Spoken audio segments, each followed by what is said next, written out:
Welcome to Threads of Truth, the podcast where real-life mysteries meet internet speculation. Today, we examine the strange and persistent case of Don Kemp. It's a mystery that really begins with this incredibly stark image. We're in Wyoming. It's November 16th, 1982. Right. You've got this desolate stretch of highway, just miles and miles from any town. And there's a Chevrolet Blazer, engines running, the doors are open. And there's stuff scattered on the road, closed, personal items. Exactly. It's a scene that just screams distress or something. Yeah. But the driver, 35-year-old Don Kemp, a former ad executive from New York City, is just gone.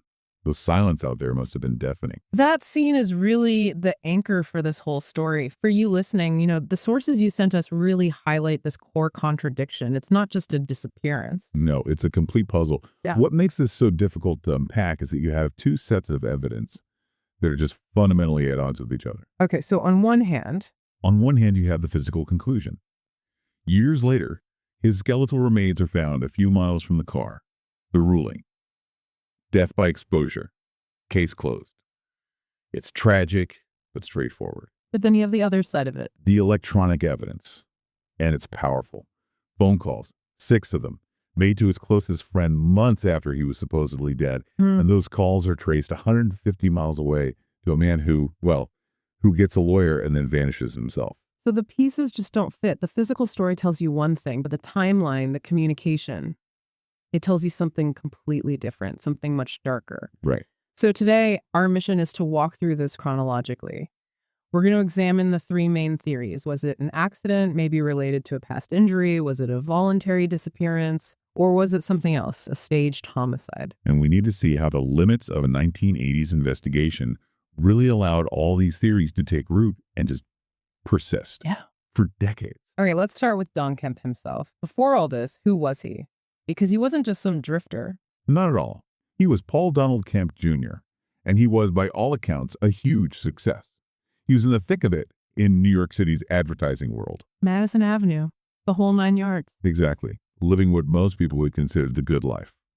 Money, a career, all of it. So you have to measure what happened next against that backdrop. This was a stable, high-functioning guy. Until the accident. Until the accident. That's the turning point. The sources are clear. This is a really severe, debilitating traffic accident. It wasn't minor. And it required a long recovery. A very long recovery. And his sister, Kathy Doby, is quoted on this. She says the Don who came out of the hospital just wasn't the same person who went in. How so? He said he just became completely disillusioned with that whole New York lifestyle. The materialism, the constant competition. Yeah. It just held no appeal for him anymore. He wanted something quieter, a simpler time. So this wasn't just him changing jobs. This was a fundamental shift in his personality. A complete existential rejection of his old life, which, brings us to this idea of a potential traumatic brain injury, a TBI, which we'll definitely circle back to. So by September of 82, he's ready to make the change. He's all in. He sells almost everything he owns, a huge step, and he starts driving west. And he has a destination in mind, Jackson Hole, Wyoming. He does, but it's not just to, look at the mountains. This is where his specific mindset really comes into focus. He was going there to write a book. About what? About the assassination of Abraham Lincoln. And this wasn't a passing interest. The sources describe it as a deep, singular obsession. He was even apparently holding seances, using a Ouija board. It points to a really intense fixation on this historical tragedy. So we're not talking about a guy just looking for a quiet life. He's intense. He's focused on this one all-consuming goal. Right. But then, right before he vanishes, his actions become scattered, very scattered. Which brings us to Cheyenne. Exactly. The last place he was ever definitively seen. It's November 15th, the day before his blazer is found. He goes to a museum there. And what he does there, or rather what he leaves there, is so critical. It really is. He spends about 2 hours just wandering the galleries, doesn't talk to anyone. But when he leaves, he forgets his attaché case. And inside that case, 3 things you absolutely would not want to forget.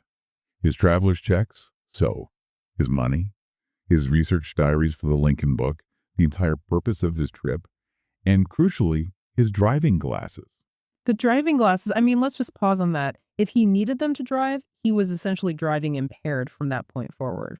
It immediately suggests he was already destabilized. Maybe he was confused, maybe he was panicking, but it sets up this very plausible scenario where, 100 miles down the road, he suddenly realizes his glasses are gone, his money is gone, his entire life's work is gone, and that triggers the chaos we see at the car. It's the first real crack in the foundation. It is.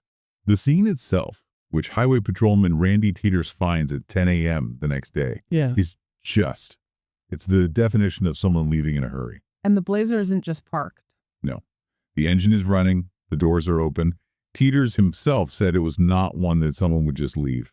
That just wasn't a normal abandoned vehicle scene. It feels like the driver was planning to be back in seconds.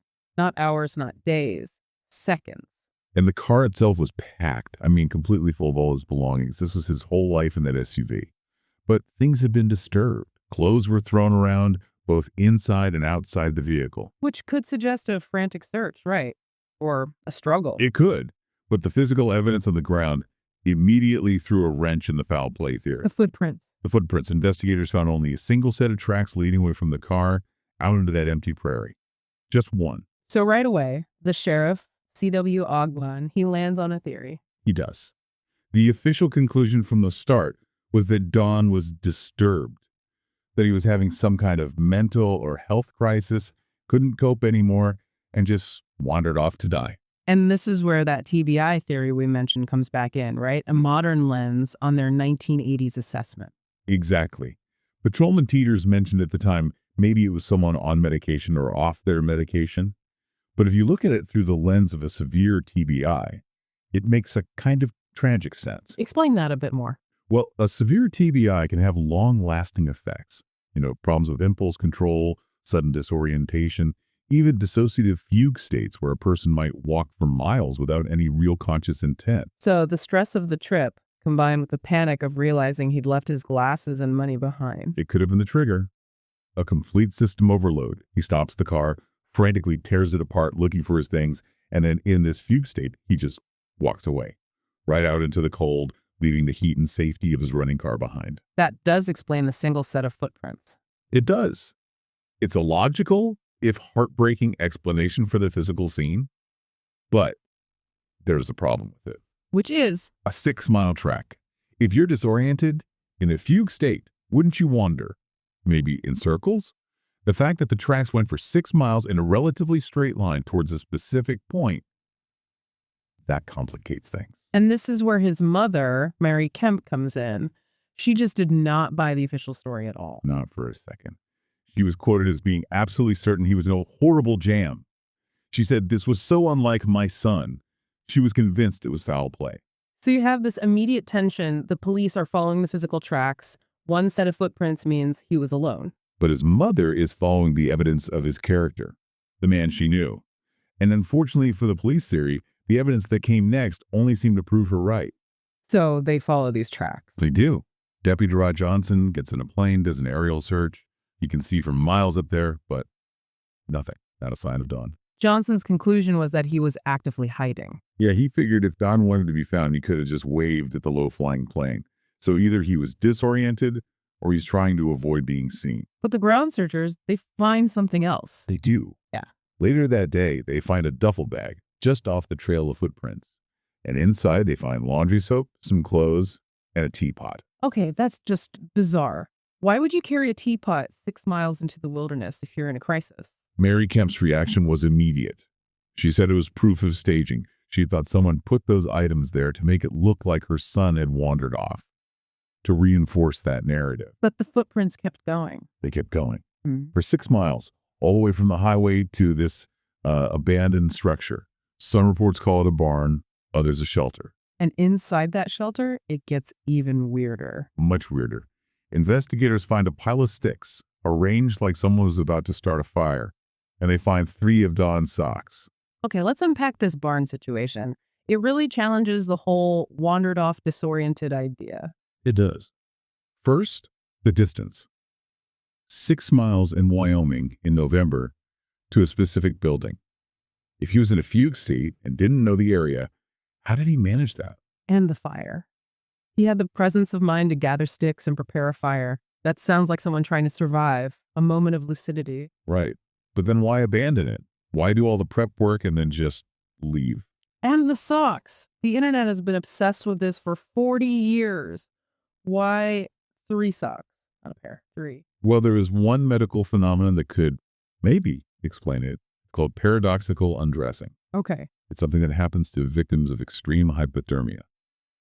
Right before death, as their body is shutting down, they get this sudden, overwhelming sensation of being hot. So they start tearing their clothes off. Exactly, even though they're freezing to death. But still, Yeah. 3 socks. It's oddly specific. Maybe they were meant as kindling for the fire. It's hard to say. But the most crucial detail from the barn, the one that really breaks the official theory. Is that there were no footprints leading away from the barn. Wow. The tracks led to it, but not from it. So what does that mean? He either stayed inside or he was taken from there by some other means. And if he stayed inside, the search party should have found him right then and there. If he was taken by, say, a vehicle that drove up to the barn, then the entire he was alone theory just collapses. A second party had to be involved. And they never got an answer to that. Never. Because just 3 days into the search, a massive blizzard hit the area. It made any more searching impossible. The trail went cold, literally right when the questions were piling up. And for a while, that was it. The case was basically closed. Don Kemp was presumed to have died in that blizzard. That was the official story. But then, 5 months later, the story took a turn that nobody could have predicted. Right when the physical evidence had run out, electronic evidence surfaced. Don's good friend, Judy Aiello, she'd been away in Europe. She gets back to New York in April of 1983, and she checks her answering machine. And there are messages. 6 of them. From a man she was, and this is her quote, absolutely certain, was Don Kemp. 6 messages, months after he was presumed dead. Yeah. They were short, apparently urgent. Just this man's voice telling her to call a specific number. This is, hard evidence, a voice on a tape. So what happened when she called the number? This is where it gets really strange. A man answers. Judy asks for Don. And the man at first says yes. He confirms he's there. For a second. Then he immediately corrects himself. Says, no, Don was out, and hangs up the phone. That's incredibly suspicious, that hesitation. It's huge. It suggests he either knew exactly who she was talking about and was covering for him, or he just made a massive slip up. And the police traced the call. They did. To a rented trailer in Casper, Wyoming, which is 150 miles from where Don's blazer was found. The trailer's being rented by a young man named Mark Dennis. And what did Mark Dennis have to say? He denied everything. Absolutely everything. Said he didn't know Don Kemp, had never seen him, he never made the calls, he blamed the phone company, said it must have been a mistake. A mistake. 6 separate long-distance calls accidentally routed from a random trailer in Wyoming to the specific answering machine of a missing man's best friend in New York. I mean, the odds of that are basically 0. But in 1983, what could the police do? They could prove where the call came from, but not who made it, not without a confession. And Mark Dennis wasn't confessing. No. But Mary Kemp, Don's mother, she wouldn't let it go. She flew out to Wyoming. She confronted him. And his reaction is really the key here, isn't it? It's everything. Just 3 weeks after Mary Kemp gets on his case, Mark Dennis moves out of the trailer, hires a lawyer, and stops cooperating with the police entirely. He just disappears from the investigation. Which is what an innocent person would do, right? Hire a lawyer and run. It's incredibly suspicious behavior. He leaves this huge question mark right in the middle of the case and just walks away. And there were other things. The sightings? The sightings in Casper, right around the time of the calls. One was at a bar, but the other one. This one is chilling. Someone reported seeing a man who looked like Don Kemp at a traveling exhibit of Abraham Lincoln memorabilia. Wow. Connecting right back to his obsession. It's too specific to be a coincidence. If you believe the calls and the sightings, Don Kemp was alive, he was in Casper, and he was still focused on his life's work months after he supposedly froze to death. So the case goes cold again, this time because their only lead just lawyered up and vanished. Exactly. For 3 years, nothing happens. Mary Kemp keeps fighting, but there's no new evidence. And then, in the fall of 1985, the physical case seems to find its end. The body is found. Some hunters find his skeletal remains, and they're found only 3 or 4 miles from where the blazer was abandoned, very close to the original scene. So for Sheriff Ogburn, this is case closed. Vindication. Absolutely. The autopsy is done. It shows no obvious signs of foul play. The conclusion is official. Death by exposure. He wandered off, got lost, and died in the storm. Yeah. It fits the location where the body was found. Ogburn's final statement was pretty definitive. It was. He said, "We never did suspect foul play. He was out there and was avoiding us. He was going to try to get back to his vehicle, and he didn't make it." For law enforcement, the body confirmed their initial theory. Not for Mary Kemp. Not even a little. For her, the Casper calls and Mark Dennis's behavior, that was the truth. The body's location was just wrong. Her theory was that the body was planted. Yes. That Don was abducted, held in Casper, maybe murdered there, and that his body was dumped near the car years later to give the police the easy answer they wanted all along. And this is where we get into some of the more speculative, internet famous details of the case. Right, the forensic details that were never officially confirmed but keep the doubt alive. The first one is the condition of the remains. The rumor is that they were in perfect condition. The argument being that they couldn't have survived 4 Wyoming winters out on the prairie without more damage from scavengers and the elements. Which would support the theory that the body was placed there much more recently. It would. It's a tough claim to prove, but it feeds that doubt. But the bigger rumor, the one everyone talks about, is about the skull. The unexplained hole. The unexplained hole in the skull. If it's a bullet hole or from a blunt object, that's homicide. The whole official story is wrong. But there's a counter theory for that, tied to his past. There is. Given that severe TBI he had, some have speculated the hole might have been from an old surgery, a procedure called trepanation, where they drill into the skull to relieve pressure. If that's the case, it's an old medical mark, not a wound. But it was never clarified. Never. The case was closed. And because that detail was left hanging, it allows for endless speculation. It's a perfect example of how an unanswered question can keep a case from ever feeling truly resolved. Okay, so we've laid out the timeline, the contradictions. Let's really try to unpack these 3 core scenarios and see why none of them perfectly fit. Right. Let's start with the official one, the tragic accident TBI theory. So just to recap, the TBI from his old accident, plus the stress of his trip, plus the panic of leaving his glasses and money behind, it all triggers a fugue state. He frantically searches the car, scatters the clothes, and walks off into the prairie, finds the barn, tries to make a fire, but ultimately succumbs to the cold, trying to get back to his blazer. The evidence is the single set of tracks and where his body was eventually found. It's neat, it's tidy, but then... Yeah. Casper. How do you explain the phone calls? You can't. To believe the TBI theory, you have to dismiss the Casper evidence entirely. You have to believe it was a 1 in a billion phone company error, or that some random person found Don's address book and decided to cruelly impersonate him for no reason. It's a huge pill to swallow. It's almost impossible to believe. So let's move to theory 2, voluntary disappearance. This one suggests Don staged the whole thing. He was sick of his life, so he leaves the car looking like a disaster scene and just walks away to start a new life. Maybe as Mark Dennis or with his help. He reaches out to his friend Judy from Casper, but then maybe has second thoughts and eventually comes back to the area to commit suicide. The problems here are pretty big, though. If you're staging your own disappearance to start a new life, you take your money. He left his traveler's checks. And his driving glasses. And his driving glasses. It just doesn't feel planned. It feels chaotic, not methodical. And why return to the scene years later to die? It doesn't track. Which leaves us with the third theory, the one his mother believed, staged homicide. This is the idea that he was abducted maybe at the museum, maybe at the roadside. The killer then stages the car scene to look like a mental breakdown, knowing it's the easiest conclusion for the police to jump to. And the phone calls from Casper are Don, still alive, trying to get a message out while he's being held captive. And then, years later, the killer dumps his body back near the original scene to finally close the loop and cement that death by exposure ruling. But the big problem with this theory is still that first piece of evidence. The single set of footprints. If he was abducted from the car, where is the abductor's trail? Did they carry him? And why would he walk 6 miles into the wilderness with his kidnapper? It's a major logistical problem for the homicide theory. So every single theory has a fatal flaw, a piece of evidence that just doesn't fit. Exactly. The TBI theory can't explain Casper. The voluntary disappearance theory can't explain the lack of preparation.